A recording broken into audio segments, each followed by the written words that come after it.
Hello and welcome to my first ever vlog. My name is Brent and I'm a hobbyist game developer working on a retro-inspired flight simulator during my spare time. The game is called Blue Sky Aces, which is set during the First World War. There's a link in the description if you'd like to check it out. For the last couple of weeks I've been working to try and fix something that's been in my to-do list for quite a while, to make it more fun to shoot down enemy planes. Now, as you can probably guess, shooting down enemy planes is a core part of a flight simulator. So making it as enjoyable as possible is really important. This is how things used to look. Bullet tracer effects did the job, but just seemed to be missing something. And the impact effects were just too subtle, making it difficult to know if you're even hitting the target. Sound effects were also just too quiet. It did nothing to help sell the effect of raking your enemy's plane with machine guns, which really should be much more fun. In addition to the lackluster effects, it didn't really matter where your bullets hit. The effects were always the same, and more importantly, the damage done was always the same. To address these concerns, I first looked at the bullet tracer effects. The current glowing trail is okay, but in most games and movies there seems to be a smoky trail that follows the glowing part of the bullet. So I added another trail renderer to the bullets to simulate this, which was better, but it didn't look quite right. To me, it just looked too perfect. It was just too straight and crisp, and looked more like a dull laser beam rather than a smoky trail.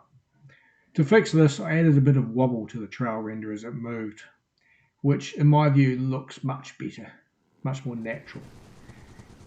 Next, I added a concept of a damage zone, which is basically one or more colliders with some metadata applied. This allowed me to adjust the amount of damage done by zone, as well as what effects are used when the zone receives damage. This was a good start, however, I wasn't quite done yet. Next, I wanted to have these damage zones break off parts of the aircraft when they receive their maximum damage.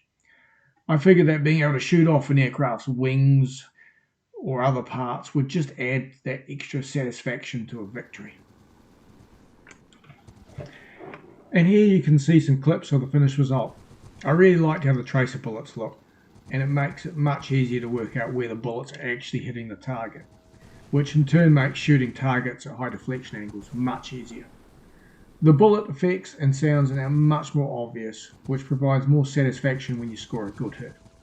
But for me, what I'm most satisfied with is the ability to shoot off parts of the aircraft. It just gives you that sense of really nailing the enemy when you watch his aircraft fly apart in midair. Okay, so that's it for this devlog. If you've got this far, then thanks for sticking around. Don't forget to hit the like button if you enjoyed this, and subscribe if you'd like to follow my progress.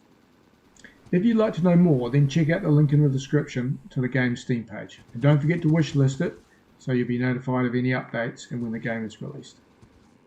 Over the next week or two, I'll be applying these same improvements to the ground targets, as well as adding some more destructible props around the airfields, towns and other structures. Because let's face it, who doesn't like to have more stuff to destroy? I'm also considering adding a mini-map to help users find the enemy aircraft, as it can be a little frustrating to find targets to destroy in some of the missions, especially if you've drifted off course during a battle. Well, that's it for now. Thanks for listening, and I'll see you next time. Thank you.